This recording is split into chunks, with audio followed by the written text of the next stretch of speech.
I used to be into the whole Hebrew Israelite thing. So the sister says, you know, she used to be into the Hebrew Israelite doctrine. You know, her mother introduced her when she was 13.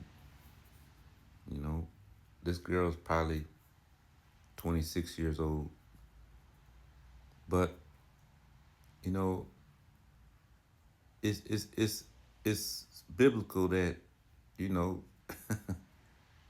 your children might not believe. You know, you might raise them up from little children, you know, in the truth, keeping the commandments. And they're not gonna believe. So she goes on to say that, you know, um, I studied the Hebrew text, you know. So King James, you know, he hired 47 Hebrew scholars to translate the Bible, you know. And so this lady, you know, she studies Hebrew maybe, I don't know, maybe a year or so. And now she translated the Bible all by herself. I'm going to say it again. She just translated the Hebrew Bible all by herself.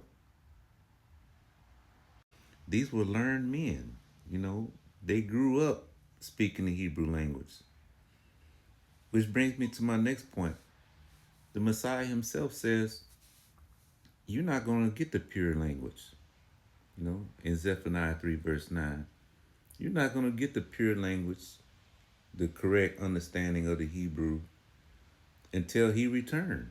So, why are all these camps talking about Hebrew? You know, we're going to go to the Hebrew and get the true understanding. Why are all these apologists talking about, oh, we're going to go into the Hebrew and get the true understanding of all these different scriptures, you know? And they love to attack Deuteronomy 28:68. They love to attack that. See, when you go into the Hebrew, it says, you know, the Israelites would sell themselves into captivity. What people in your right mind would sell themselves into captivity? Do you know of anyone who would do that? Do you know of anyone who would sell themselves into slavery? You see, our ancestors, you know, they were jumping off of ships, you know, they were killing themselves, you know, to keep from going into captivity. You know, it's well documented, you see. But regardless, you know, let them believe what they want to believe, you know. Then she goes into there's no such thing as a devil. You see, there's no such thing as a devil. But in the book of Genesis, she says there was only a snake. She brought up some kind of Hebrew. There's only a snake, you know. It was referring to a literal snake crawling on the ground. So, what snake do you know of that can talk and speak and deceive you? You see, what kind of snake was Eve speaking to in the garden? Was it really a literal snake? You see, or was that a man, a person, or people? You see, that deceived Eve. You see, I tend to believe it's the latter. You know, it wasn't a literal snake walking around, you know, talking in Eve's ear. You see how dumb that sounds. So there is a devil. You see, there is a serpent, you know, walking around on the earth. You see, look at look at the conditions, you know, of the people in the world, how they're suffering, you know.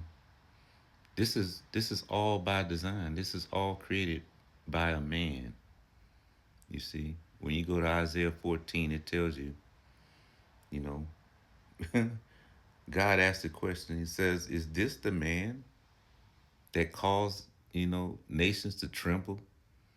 You see, is this the man? You see, so the devil is a real entity, a real person walking around causing all this turmoil, causing wars, you see, causing poverty on the earth, you see, infecting people with viruses, you know, taking your money from you, you see,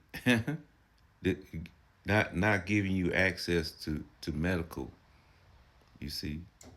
This is a literal person.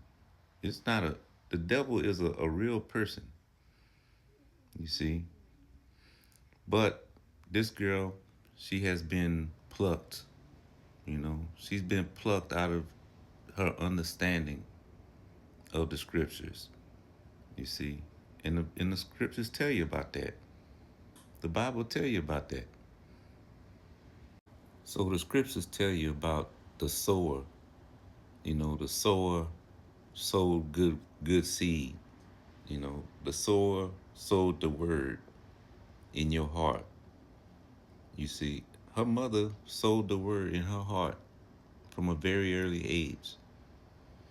But once that word was sown in her heart, once the true understanding of who she is as an Israelite was sown in her heart, the devil, see, she says there's no devil, but the devil came and plucked her up.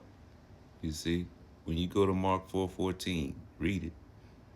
See, this is what happens when these Israelites, they say, "Oh, I was in the Hebrew Israelite community for so many years, and then, I read the Hebrew for myself, and now I'm just a nobody again.